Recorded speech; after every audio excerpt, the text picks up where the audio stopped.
Okay, so how to merge vertices together in Blender. So I've created just a simple cube and a screw here. I'm not going to show you how to create a screw. There's a different video for that if you want to look for it.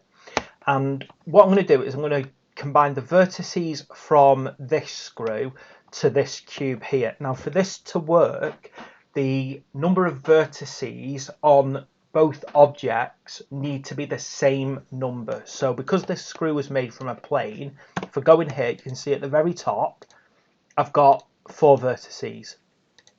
And obviously with the screw being, with the cube being a cube, it's also got 4. Right, first thing I need to do, I need to actually join these together so they're a single object with either right click join or Control J. And now they're the same object. So when I click on them and press tab, they're actually both available. Now I'm going to delete this face here from the cube so that both sides have basically an empty set of vertices.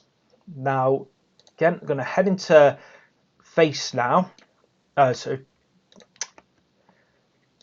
not face, edges, and then I'm going to click the 4 top edges of this screw. I'm going to click the 4 bottom edges of this cube, and it's really simple now. Just right click and bridge edge loops, and there we go. What it does is it basically attaches them together with a new object of exactly the same shape. You'll notice as well that there were additional options that I can play around with if I want to down here. So you can merge them. You can see how we get a bit more of a twist in it if we merge them because of the slight offset.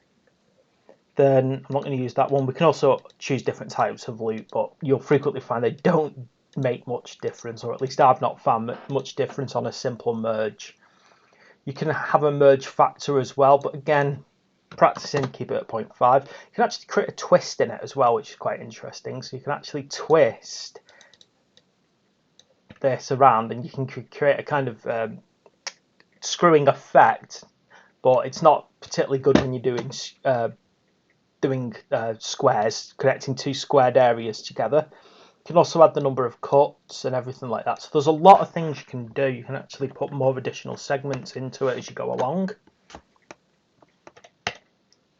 But that's how easy it is to bridge 2 together. Now, I can actually prove without a doubt that these have been bridged together. If I select the original square there, and if I just press G and move it along the Z, you can see it actually just gets expanded. Why? You can see they're basically linked together by this additional cube. And that's how simple it is. You can also, if you want to, go into face select and dissolve the faces. And there we go. By dissolving the faces, it's now one continuous rectangular prism. That's how simple it is to merge vertices on Blender.